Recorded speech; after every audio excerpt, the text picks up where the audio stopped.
Bonjour et bienvenue dans cette vidéo d'apprendre la SEO.com, une vidéo dédiée à CATIA V5 dans laquelle nous allons voir les différences entre une esquisse positionnée et une esquisse glissante. Dans CATIA V5, il existe deux types d'esquisses, les esquisses de type glissante et les esquisses de type positionné. On trouve des boutons pour lancer l'atelier Sketcher. Ici, le bouton que vous connaissez, le bouton esquisse, derrière se trouve un autre bouton pour les esquisses. On a esquisse positionnée et esquisse tout court, esquisse glissante par défaut lorsque l'on crée une esquisse, à partir des éléments de base que sont les plans de départ, le plan XY, YZ, etc., une face plane sur un solide, ou carrément un plan créé, un plan comme celui-ci, créé dans l'environnement 3D. Une esquisse, en général, une esquisse est une entité créée grâce à l'atelier Sketcher. C'est une entité qui a pour parent un plan, ou une surface plane, comme on vient de le dire, et qui a aussi pour parent une origine et une orientation. Lorsque vous lancez Sketcher via l'un des deux boutons, esquisse glissante ou esquisse positionnée, vous arriverez de toute façon dans l'atelier Sketcher. La différence entre les deux, c'est qu'en passant par esquisse positionnée, vous allez définir de façon explicite non seulement le plan d'appui de l'esquisse, mais également l'origine de l'esquisse et l'orientation de l'esquisse. Quoi qu'il en soit, à terme, les deux esquisses créées par esquisse simple, glissante ou esquisse positionnée auront le même contenu. La différence, je le répète, c'est que dans esquisse positionnée, vous définissez au préalable une origine, un plan et une orientation, alors que esquisse glissante, vous ne montrez en fait qu'un plan d'appui et l'origine et l'orientation seront définies de façon implicite par la machine. Bon, voyons d'abord l'esquisse glissante, l'esquisse classique, que vous avez peut-être l'habitude d'utiliser. J'ai ici créé un solide prismatique et nous allons créer tout de suite une esquisse, une nouvelle esquisse, on va rien mettre dedans, on va créer une nouvelle esquisse sur cette face par exemple. Donc on lance l'outil Sketcher, on désigne la face, voilà, Katia se positionne comme ceci, et nous avons donc notre plan d'esquisse, on le voit ici avec le quadrillage. On peut donc ajouter du contenu filaire à cet endroit-là pour créer par exemple un trou, une poche, quelque chose.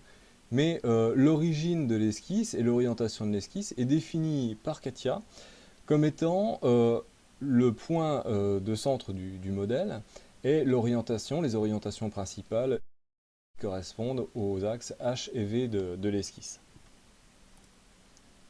Si on se place dans un autre plan, on relance donc une esquisse glissante, on va se positionner par exemple dans ce plan et dans ce plan-là. On voit la même chose. On est donc positionné dans ce plan-là, on peut dessiner, et l'origine est toujours au même endroit, au centre du modèle, et les orientations sont données implicitement par la machine. Alors quand on veut dessiner ici, c'est pas pratique d'avoir son repère à cet endroit-là. Alors pour s'en sortir habituellement, ce que l'on fait, c'est qu'on prend une arête, on la projette, on prend une autre arête, on la projette pour avoir des repères sur le solide. Évidemment, on passe ces deux entités en trait de construction pour ne pas les retrouver dans le 3D par la suite.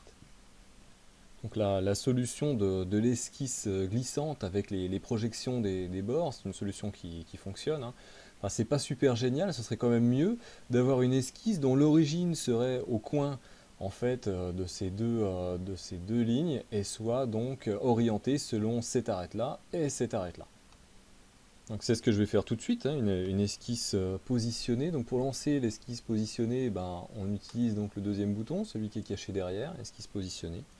On clique dessus et là on ne tombe pas tout de suite dans Sketcher. On tombe donc sur une boîte de dialogue qui nous permet en fait de définir explicitement la position de l'origine de l'esquisse et l'orientation. Donc la première question, en fait, c'est la première partie de cette boîte de dialogue. Elle est donc ici, non pas glissante, mais positionnée, c'est bien ce que l'on veut. La référence, en fait, on attend un plan ici, à cet endroit-là. Donc on va définir cette face. Ensuite, l'origine, on pourrait dire implicite, et j'imagine que Katia va choisir entre ce coin-là et ce coin-là. Mais là, on va lui dire simplement qu'on veut préciser, en fait, la position comme étant la position de l'origine comme étant la projection d'un point. Donc je prends la projection d'un point et je choisis un point. Bon, moi, ce qui m'arrange, c'est ce point-là, voilà. Et on voit apparaître tout de suite le petit dièdre HV horizontal vertical de l'esquisse. Alors on peut aller un peu plus loin ici, on voit que c'est la bonne orientation, mais pour être sûr, pour l'orientation ici, on va pas choisir implicite, on va donner parallèle à une ligne. Parallèle à une ligne, et on va désigner une ligne. Voilà. Donc à partir de là, l'axe H est orienté par là, et l'axe V est forcément perpendiculaire à cette première ligne. Ensuite, on peut aussi inverser H, par exemple. On voit que H ici est inversé. Inverser V, et les deux. On peut décocher ça et intervertir, c'est-à-dire que H va prendre la place de V, et V prend la place de H. Voilà. Et quand on a fini, on fait OK, et là, on se retrouve dans Sketcher avec l'origine au bon endroit, l'orientation de l'axe horizontal, donc bien collinéaire à cette arête, et l'axe vertical qui est perpendiculaire au premier. Pour conserver mon esquisse dans l'arbre, je vais quand même mettre un élément à l'intérieur, voilà, je mets un bout de ligne, pour dire qu'il y a quelque chose dedans, parce que si je sors et qu'il n'y a rien dedans, Katia ne va pas conserver cette esquisse, donc je sors de l'esquisse. Nous voyons apparaître dans l'arbre l'ancienne esquisse, la glissante et la positionnée.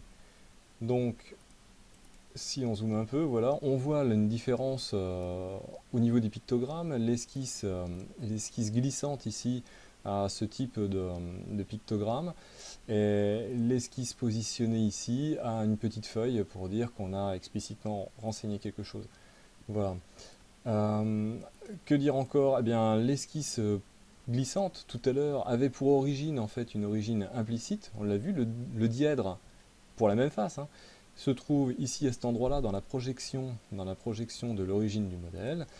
L'esquisse positionnée, elle, trouve son dièdre exactement là où on l'a positionné, lié à la face.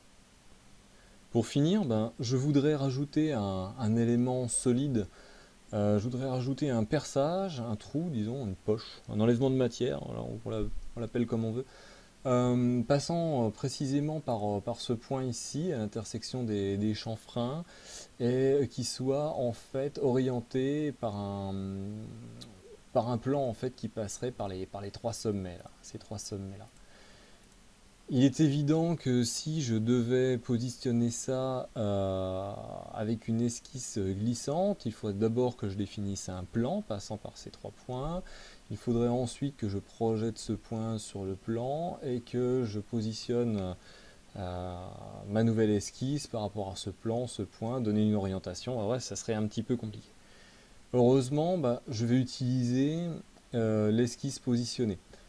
Alors, on va y aller, on clique sur esquisse positionnée. Alors, positionnement de l'esquisse. Là, donc c'est bien une esquisse de type positionné. Référence. Référence, on va créer un plan, tout simplement. On le crée tout de suite par un bouton droit, créer un plan. Et on va le créer par 3 points. Donc, on va sélectionner tout de suite les 3 points.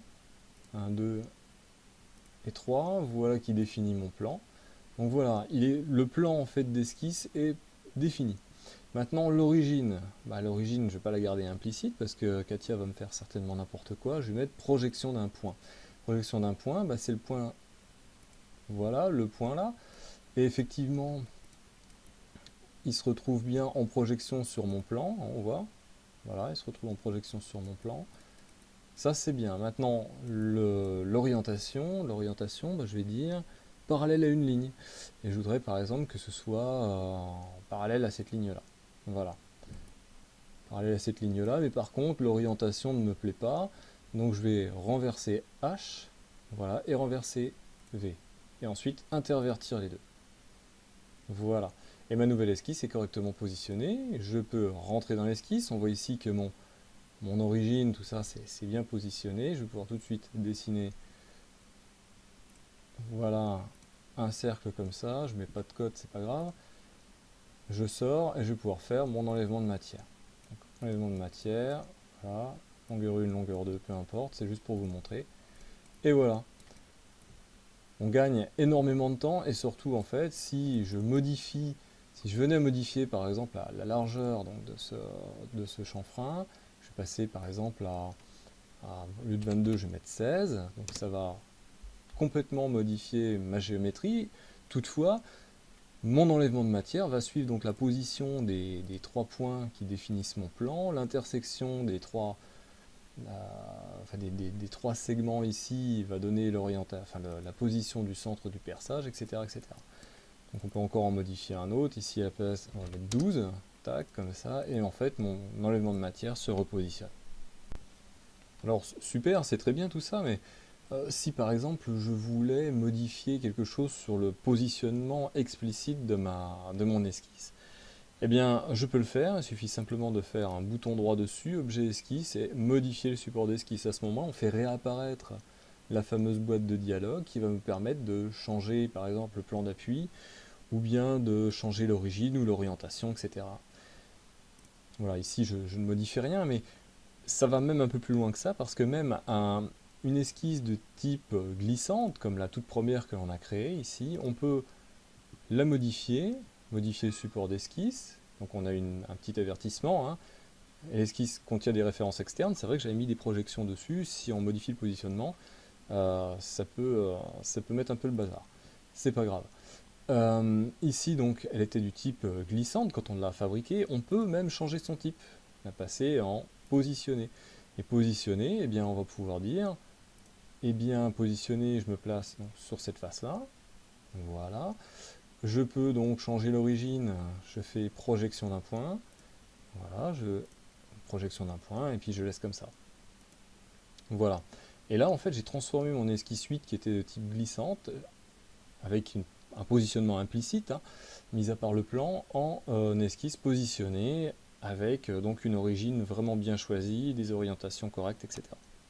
Voilà. Bon, c'est vrai, l'esquisse 8 était positionnée initialement sur cette face-là, je l'ai remis sur celle-là, mais bon, c'est pas grave, ça permet de montrer que l'outil est puissant et est très malléable. Voilà pour la fin de ces explications, j'espère que ça vous a plu.